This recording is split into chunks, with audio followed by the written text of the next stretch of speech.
The song today is Bring 'Em In. Bring 'Em In was a loose track that was released on a little EP called Any Given Sunday. Cole released a handful of these as promotion in the summer of 2011 in the run-up to his studio debut album Cole World: The Sideline Story. As we discussed in the previous episodes, Cole and his team were fishing for a hit. Despite finding success with two critically acclaimed mixtapes, a handful of very prominent guest feature spots, as well as building a fan base large enough to tour the country, Cole found himself without a release date for his record. The problem was at the time the labels were looking for a certified radio hit in order to give a new artist a release date. In a lot of ways, Cole was the last major rapper to go through this situation.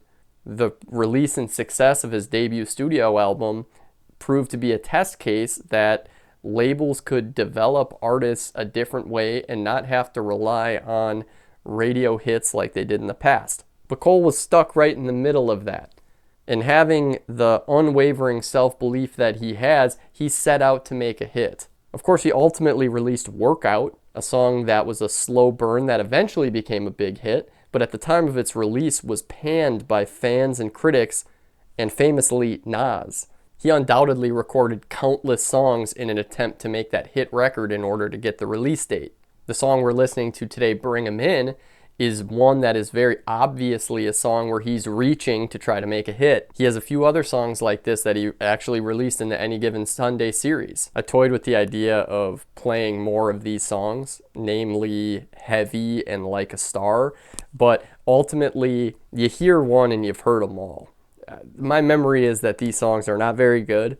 They don't really represent who Cole is as an artist, and frankly, the label was probably right to reject them as being the lead singles. Ultimately, Workout ended up being the correct single for him. But the reason why I think that this is worthwhile to listen to is it shows the virtue of trying new things and that it can pay dividends down the road. As you'll hear when we listen to this song, he is not comfortable at all in this lane at this time. But I think there's a really good argument to be made that if he didn't spend all this time early in his career stretching himself and trying to make songs that would appeal to a broader audience, he wouldn't have the chops to effortlessly hop on hit after hit as he has in the last 5-6 years. It's hard to imagine him making a song like The London if he didn't first make a song like Bring 'Em In 10 years earlier. Ultimately, what this song demonstrates is that ultimately neither Rock nor J. Cole and his team were 100% correct in their struggle for how to introduce Cole as an artist. From the J. Cole point of view, he was ultimately proven right in his self-belief and his idea that he was a special artist that fans would come to his world. But on the other hand, Rock Nation was right ultimately in the end because they did push J. Cole to become a much more versatile artist. Who's to say that in the year 2024 he would still be putting out this great music if he had never been pushed out of his comfort zone so early in his career? We've seen so many artists, great ones, come and go because they never advanced their sound. They never had the chops or the balls or whatever it took to push themselves beyond what they were comfortable with. It absolutely was not J. Cole or his team's choice to make songs like this, but I think as you'll hear, there's a glimmer of what may come. Let's take a listen. Let's see how much of this we can get through.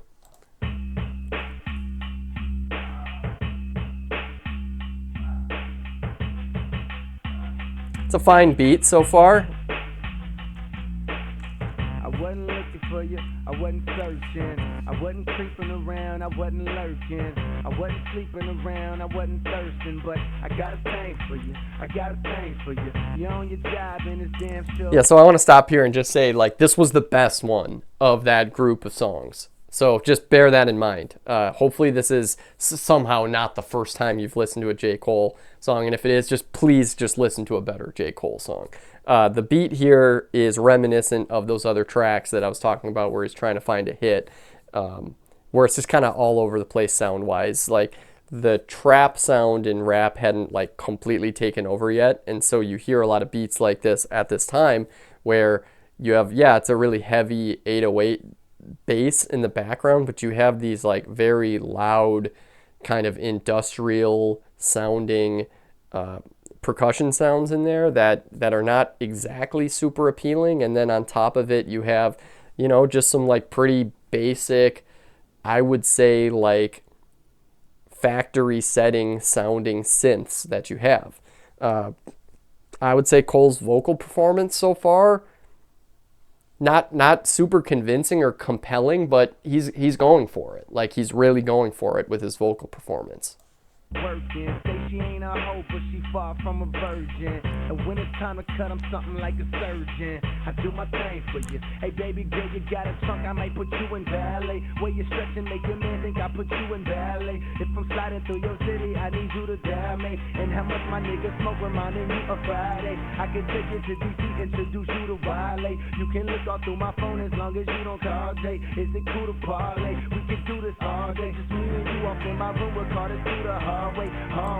Yeah, so that is, definitely the template of what he was trying to do at the time to get the single. Like, there's pop culture references, there are silly kind of punchlines, there are name drops, and of course, like some pretty clumsy sexual bravado thrown in. It's just very clear that he's not really comfortable in a song like this, and that kind of illustrates the problem with pigeonholing an artist into making a song like this. Is music is art, and it's all about how it makes you feel. And when you listen to this, it doesn't feel convincing. It doesn't feel like this is an artist that is comfortable in this lane making a song like this. It really sounds like it's a guy that's trying to make a hit, is what it sounds like. Let's hear the chorus. Let's see if this chorus could have been one that, if given the right push, could have been a hit. I put it down, any spot, any city that I'm in. Let the bad girls know we run the town. So pick up the cell phone and tell a friend, tell a friend. I put it down, any spot, any city that I'm in. Let the bad girls know we run the town. And my niggas blow trees like the wind. Tell a friend, to bring a friend and bring them in, bring them in, bring them in, bring them in. If they all bad, you can bring them in. We take it to the, it's just you, me, and them. Yeah, so just not a super comfortable chorus from him. Lots of cliches, really reverbed out vocals stacked on top of each other. Just not a very good hook. But again, like I was saying before, it's I really do believe this. Like, I'm grateful as a fan that he went through this process of trying to make songs like this. I really don't think that he would have had the capability down the road to make like a KOD album where he's really pushing himself, really stretching himself, if he didn't first go through this process here with Rock Nation. Now bring your ass over here. A nigga trying to take you home like a souvenir. I can't believe this song is 4 minutes long. That's 2010, man, or 2011 is when this came out. Blessfully, this would be a 2-minute, 15-second song if it was today. So yeah, he's doing this kind of melodic flow, which he really is fantastic at today. Can I hit it in the morning while you moaning proudly? Got you sweating, now you're getting wet as a tsunami. We can do this all day, treat it like a highway. But if I tell you get to stepping like you came to time, don't mind me, I put it down. So here's the thing is, like, he's just so good as a vocal performer and a rapper and a writer that despite the clumsiness of this song and kind of how unconvincing it is, it's still technically like a pretty solid song.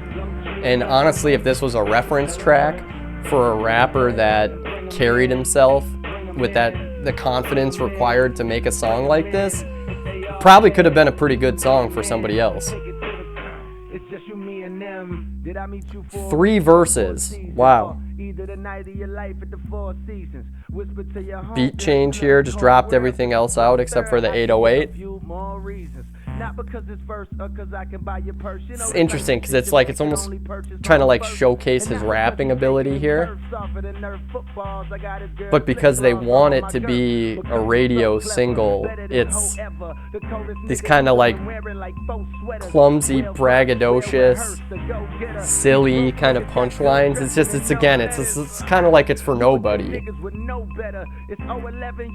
It's 011. I love that.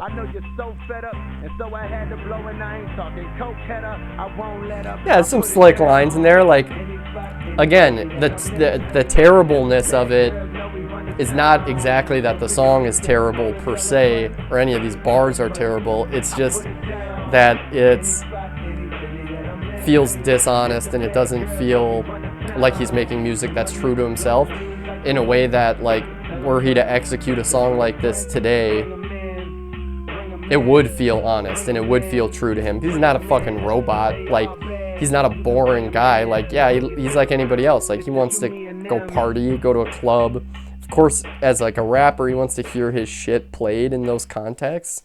But he just didn't have the skill at the time to do it, and it just kind of demonstrates he was not naturally ever in that lane. And so I think that when we're putting together the puzzle here and figuring out how it is that he came to be at the peak of his powers in 2024, 15 years after the warm-up was released, it's songs like this that really let you know, especially listening to this one right off of the back of listening to Farewell. It's like he came into the game with that Farewell. He came out of the box with that Farewell. He did not come out of the box with the ability to jump on a song like All My Life with Dirk this year.